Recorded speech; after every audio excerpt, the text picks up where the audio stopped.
Hello and welcome to the Nonprofit Alliance of Bermuda's Starting a Bermuda Nonprofit Toolkit. This presentation has been prepared to help those individuals who are interested in knowing what it takes to start a nonprofit in Bermuda. The information used has been collected from online resources. All online resources have been referenced. We encourage you to seek out information from the source being cited for more information. Please note that this presentation does not replace legal or statutory advice on how to set up a nonprofit. Please refer to the Registry General and the Charities Act or any other legal source required to help you to start to set up your nonprofit. Now let's get started.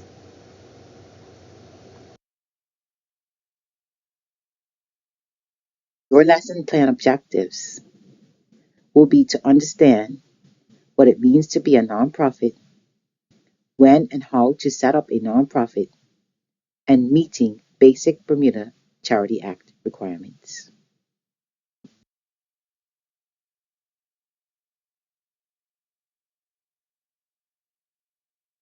This presentation does have some limitations. The presentation represents some important activities and processes that a nonprofit needs to keep in mind when starting up. However, the presentation content is not an exhaustive list. The examples, explanations, and content have been derived from reputable online sources.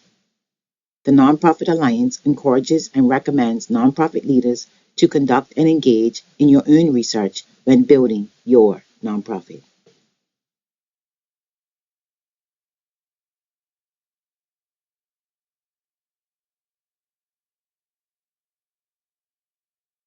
Note that additional Nonprofit Alliance support is available. Look for the presentation slides with this icon. It indicates that the Nonprofit Alliance offers training or workshops on this subject matter.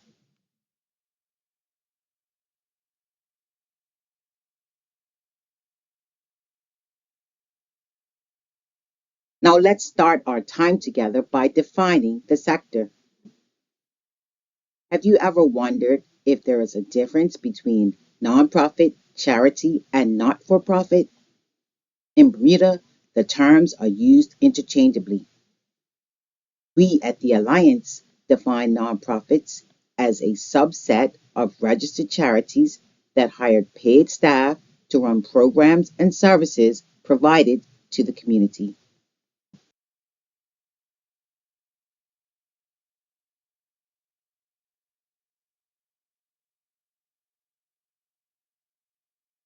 When should you start your nonprofit?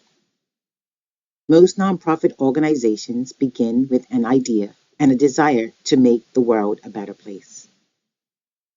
Before launching into this process, it is important that nonprofit leaders ask themselves, why do we want to start our own nonprofit? Is somebody else already providing this service? Have we carefully researched other organizations that provide similar programs and services and considered a partnership? Is there a demonstrated need for our service or program? And if so, what is the evidence? Can we clearly state our mission?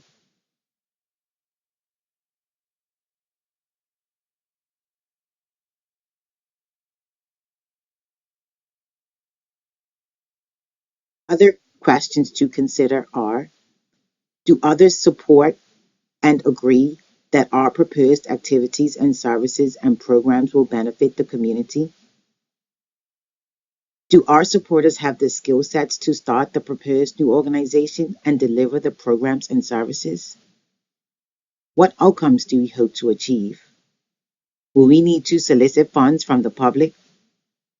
Will others, such as foundations and government grant makers, individual board members, individual donors, and volunteers, commit their time and resources to our cause?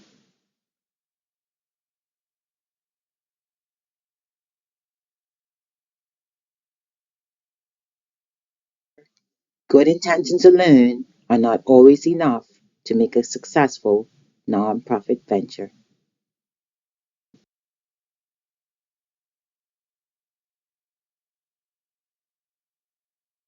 Here are 7 steps that can help you define the issue or need your nonprofit will address.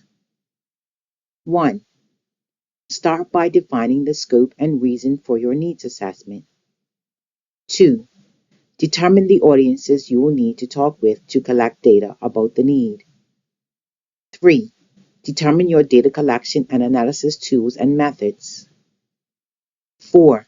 Prepare results by clearly identifying and prioritizing the need. 5. Review industry literature on the need. 6. Make comparisons by showing examples of best practices in other jurisdictions. And 7.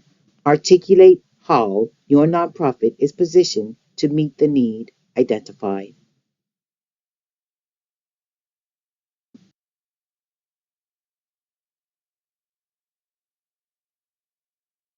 In order to clearly understand the need you are addressing, you must also determine the beneficiaries of your nonprofit. A beneficiary is anyone who uses or benefits from a charity's services or facilities, whether provided by the charity on a voluntary basis or as a contractual service.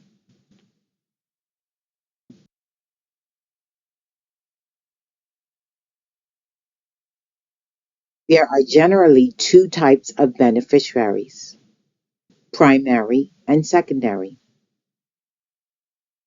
Primary beneficiaries are persons or users that directly benefit from your nonprofit activities, while secondary beneficiaries are persons or users that indirectly benefit from your nonprofit activities. For example, caretakers of primary beneficiaries, such as caregivers, or the public.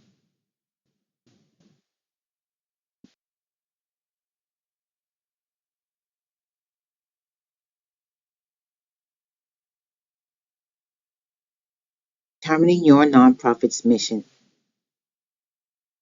You create a mission statement.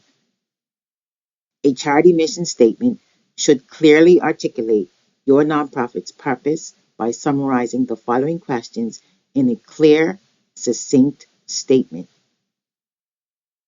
What are you aiming to do? To whom? For what intended result? And where will the change take place?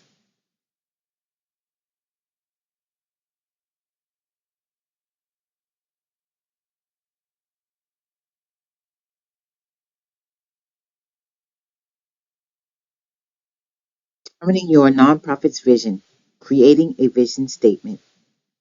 Your vision statement should answer the question of what long-term success for your beneficiaries and the communities look like once you have successfully executed your mission.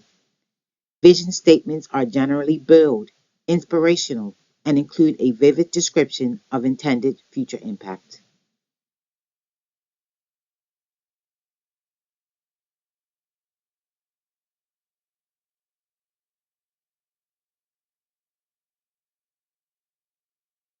An important governing document for your nonprofit are your nonprofit's bylaws. Here is a checklist for establishing your bylaws. Your bylaws should include the name and physical address of your organization, the purpose of its incorporation, a governance section detailing the composition of the board of directors, meeting guidelines, and voting procedures, details of membership, a financial management section, a conflict of interest policy, a section that explains when and how your bylaws can be amended, a dissolution clause in the event your organization needs to wind up, and any other specific rules for your nonprofit's needs in the community.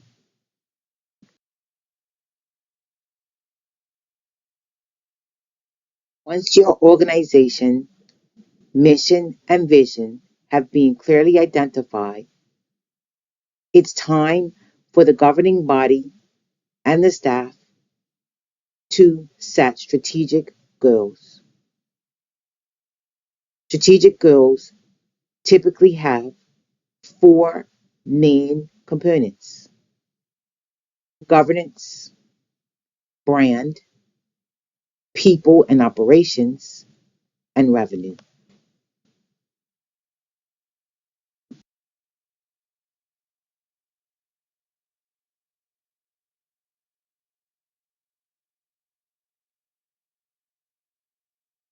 An important part of starting your nonprofit is recruiting new board members.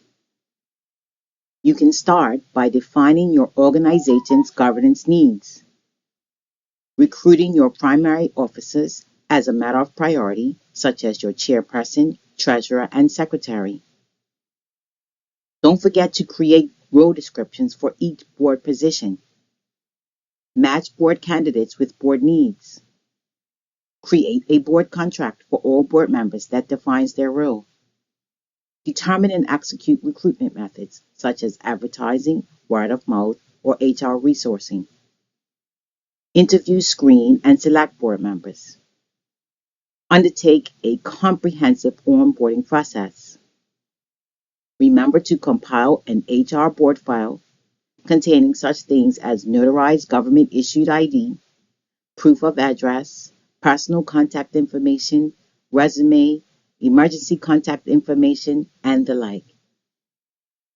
It's a good idea to introduce your new board members to your operational team if you have one, and to train and educate your new board members on their fiduciary responsibilities.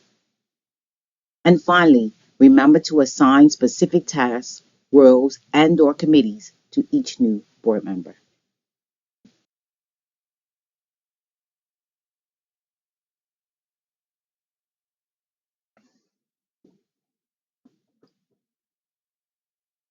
At some point in the development of your nonprofit, you will be required to hire paid team members.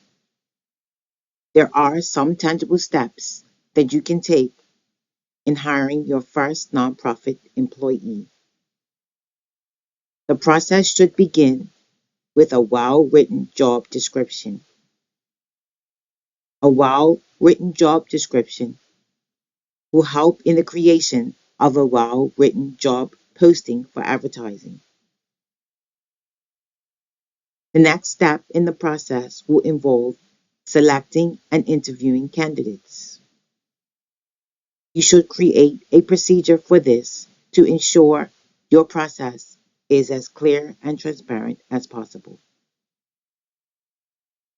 When bringing on new employees, as an employer, you will have legal and financial obligations. It will be important to consider how financial operations will be managed. This will likely require the oversight of your finance committee.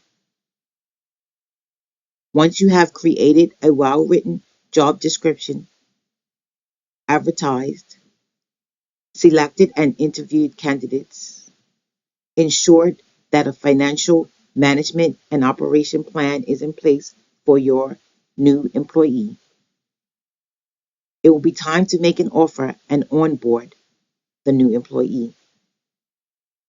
As this is your first employee, making the offer and onboarding will likely be the responsibility of the board. The board will also be responsible for providing continuous support to the new employee.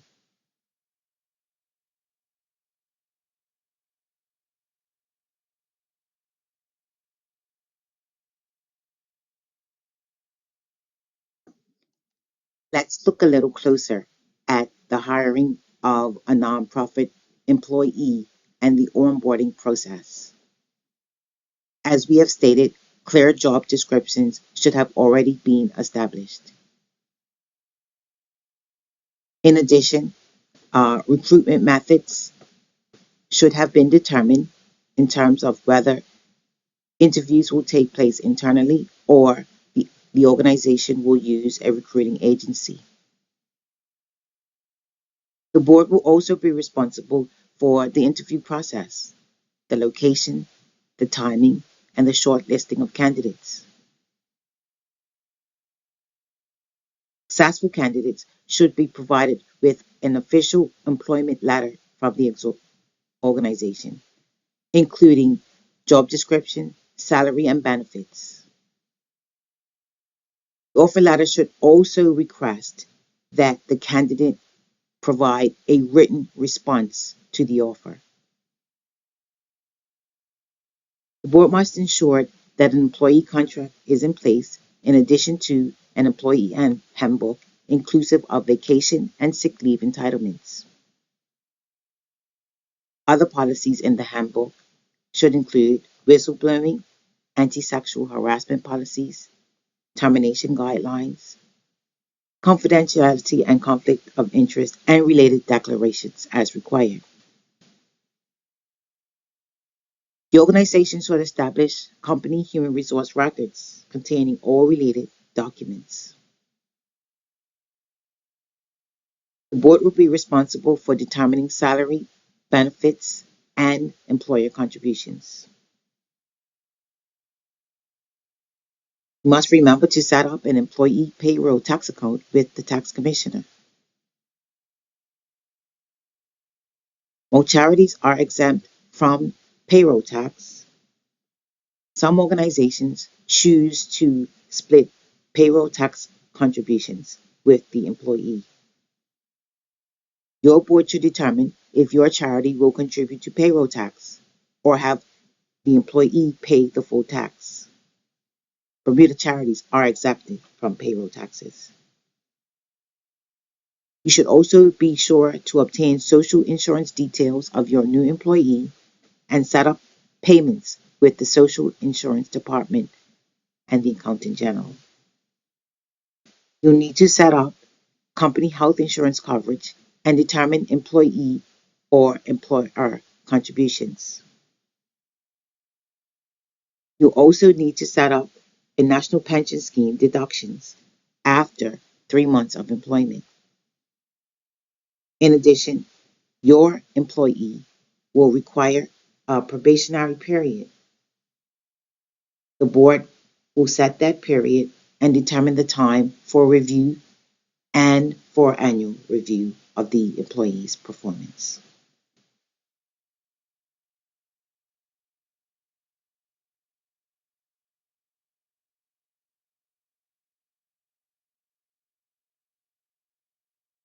Not all nonprofits will require an executive director as their first employee.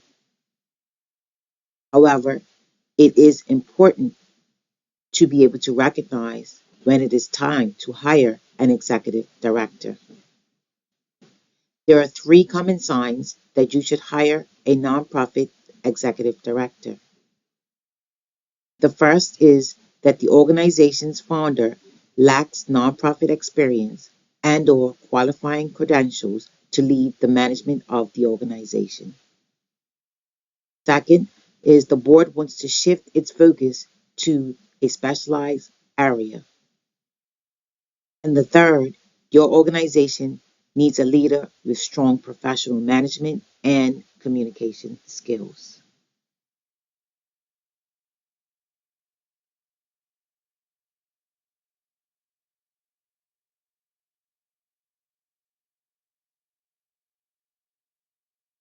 During the recruitment process, there are some important diversity and inclusion thoughts to consider when recruiting. Let's look at a video that helps to explore this a bit more.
When considering the best candidate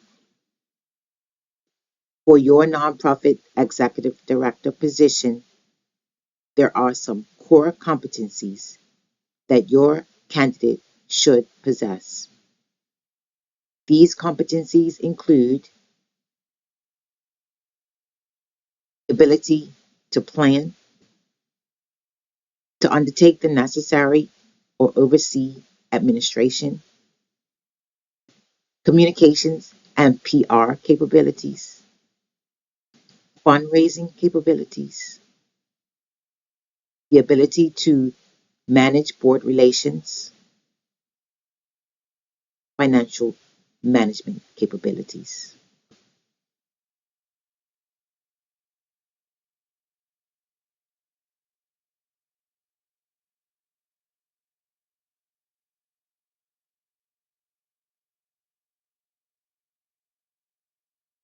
The most frequently asked question when hiring a nonprofit executive director is how much should they be paid?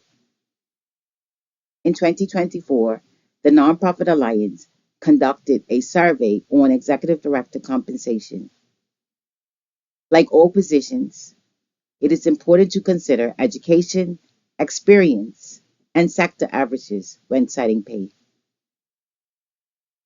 On average, the base salary for a full-time executive director was reported as $110,851,000. 25% of respondents indicated that they made an average of $92,509. 50% indicated that they made an average of $108,500, and 75% indicated they made an average of $120,000. The minimum average annual base salary for a full-time executive director was reported at $70,000, and the maximum was reported at $208,000. 22% of their surveys indicated that they also received bonuses.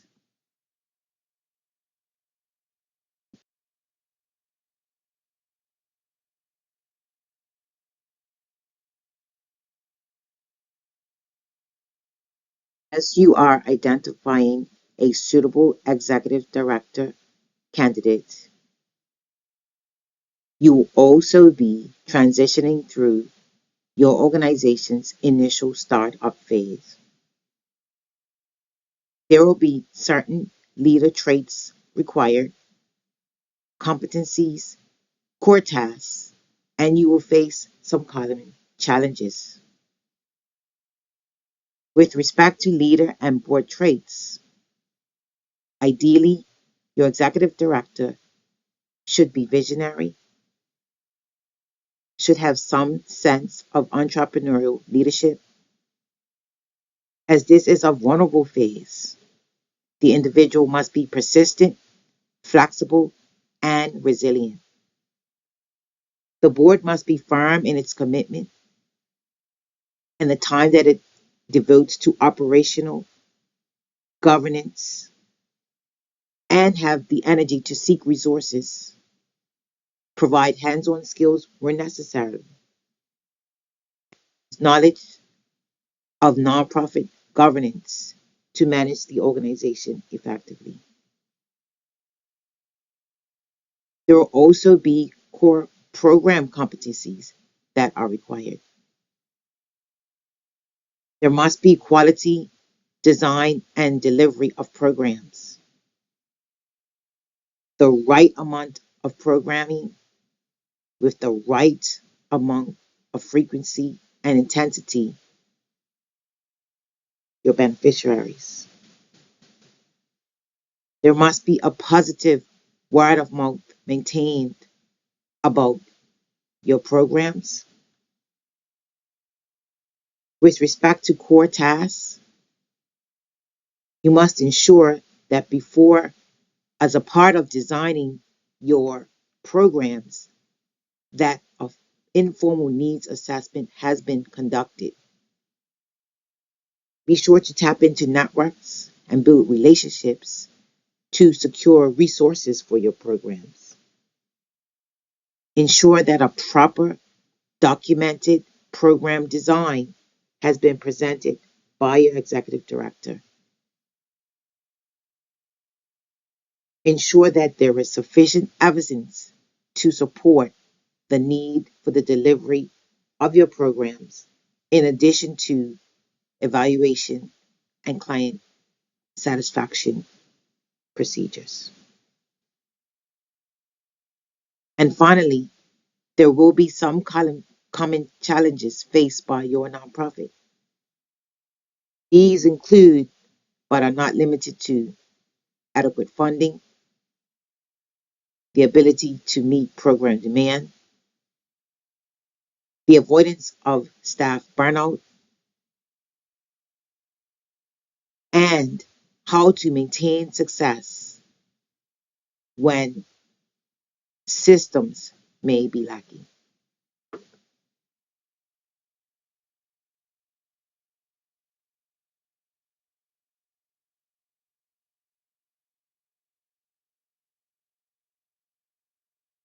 We will now move on to discuss designing your nonprofit's programs, considering how to create your theory of change.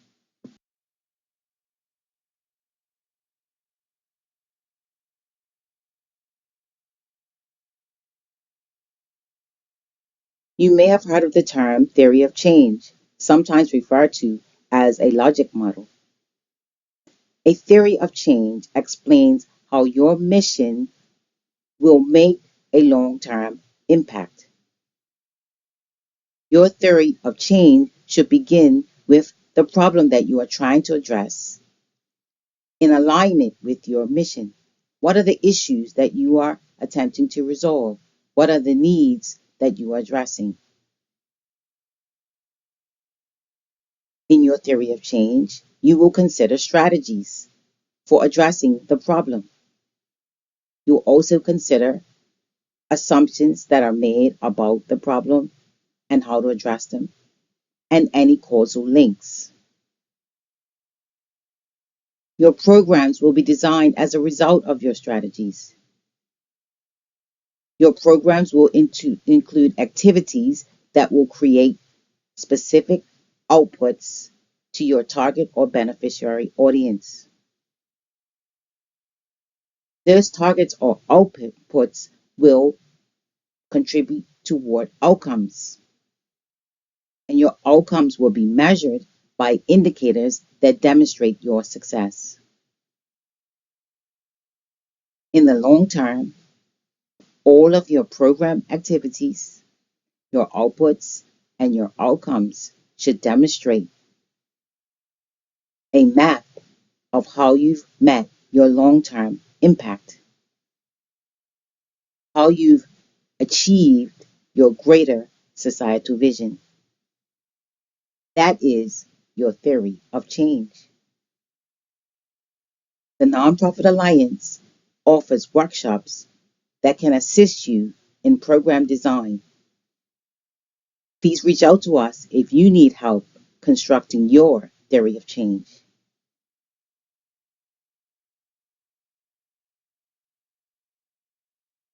Important part of your needs assessment is a market analysis. A market analysis is an assessment of your nonprofit's target audience and the stakeholder landscape that your nonprofit will be a part of. A market analysis should speak to existing collaborators, competitors, areas of gap, and where there is duplication. It should also speak to the strengths, weaknesses, opportunities, and threats that exist for your nonprofit to address in these areas.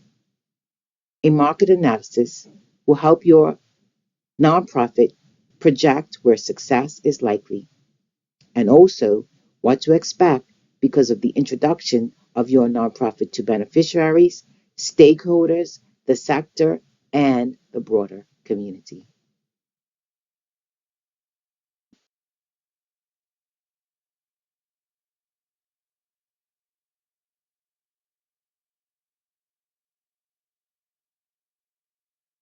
At some point in the development of your nonprofit, you will consider what it should be named. When having a brainstorming exercise on the name for your nonprofit, consider the following. Who do you serve? What services do you offer? What are some words and terms that reflect your services? Who are your members? What are their pain points? And what solutions do you offer? What is your mission? Can you describe it in just a few words? How would your community describe who you are?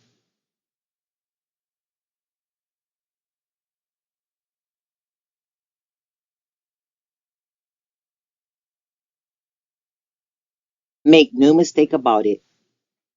If you have hired paid staff, have an operating facility, and have started a new venture, it is more than likely that your nonprofit is a business. When starting your startup nonprofit, be sure to create your business case. A good nonprofit business case or plan includes considerations for program costs, revenue mix and diversity, capital investments that are needed, infrastructural or operational systems, marketing and communication systems, and more. Do not miss this important step. It will determine how successful and sustainable your nonprofit will be in the long term.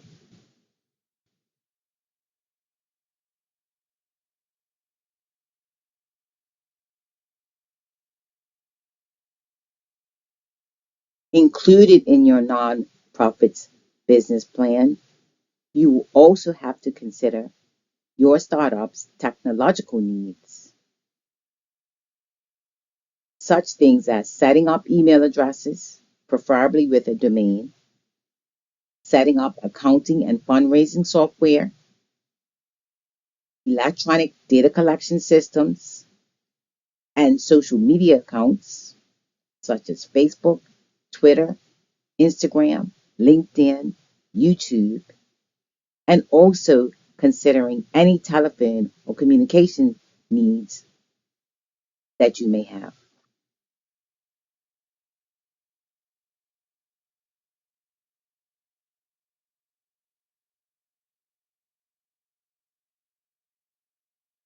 Another important part of your initial setup will be setting up a local bank account with signatories. You'll have to select the local bank of your choice, follow that bank's instructions for setting up a corporate local account. You'll need to ensure that you have a physical local address, your articles of incorporation, and a minimum of 2 banking signatories, at least one board member, preferably the treasurer. You must also ensure that you have proper accounting procedures in place, ensuring that there are written policies and procedures for segregation of financial duties within your organization.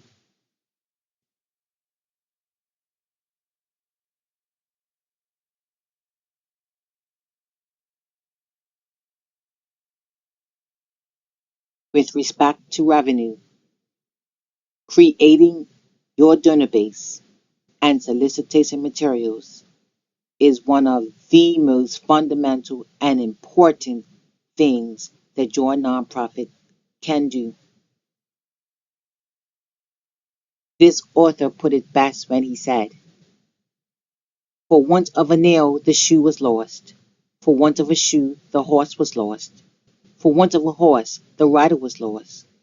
For want of a rider, the battle was lost." Unfortunately, many nonprofits have discovered that for want of a solicitation kit, a campaign was lost. Be sure when starting up your new nonprofit that you spend intentional and consistent time in crafting your solicitation approach, infrastructure, monitoring system to solidify the funds you will need to support your programs.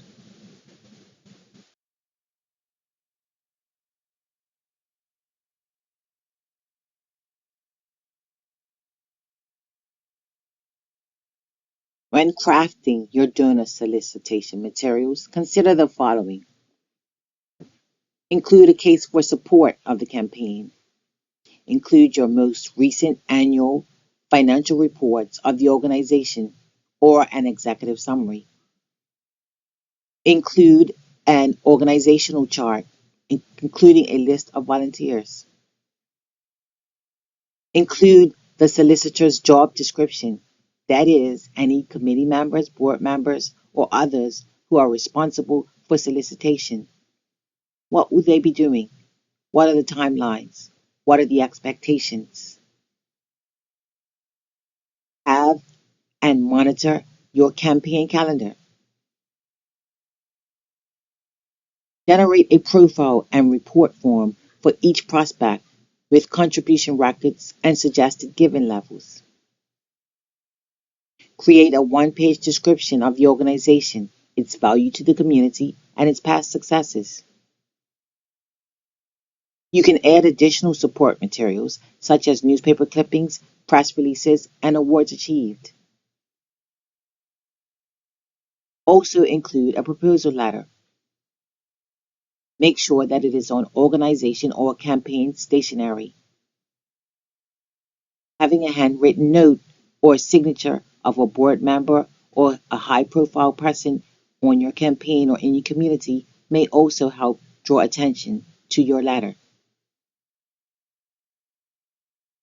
In some cases, pledge cards or gift envelopes are also used for the donor's convenience.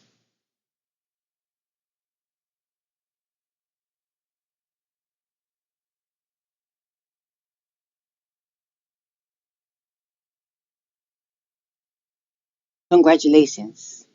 You have just completed the introduction to starting a Bermuda nonprofit. We hope that you have found the information valuable.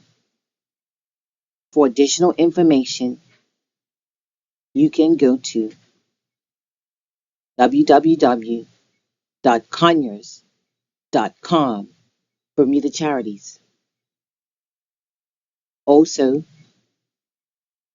we stress the importance of consulting the Registry General and the Bermuda Charities Act to determine what is required by law for you to start a charity. That is your responsibility as a nonprofit leader and as an organization. The Nonprofit Alliance of Bermuda wishes you the best as you strive to make a difference for our community. Best wishes, and feel free to contact us if you require any further information.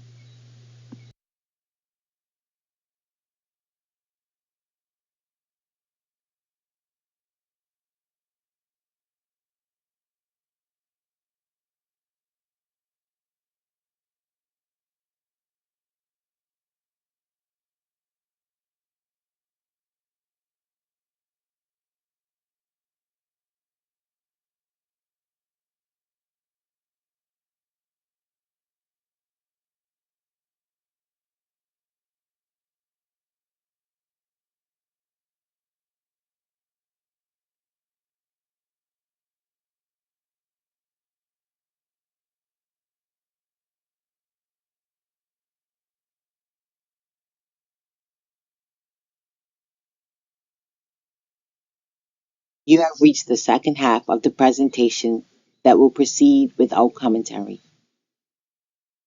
This section has been compiled to assist with those seeking more information as to what is required by the Registry General. The Nonprofit Alliance is not a statutory body. You must contact the Bermuda Government Registry General directly in order to get all the information you need in order to register as a charity. We have compiled the following information as requested by our members. We hope that it is helpful and that you will seek out the necessary support with the Registry General where and when it is required.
You have reached the second half of the presentation that will proceed without commentary. This section has been compiled to assist with those seeking more information as to what is required by the Registry General. The Nonprofit Alliance is not a statutory body. You must contact the Bermuda Government Registry General directly in order to get all the information you need in order to register as a charity. We have compiled the following information as requested by our members. We hope that it is helpful and that you will seek out the necessary support with the Registry General where and when it is required.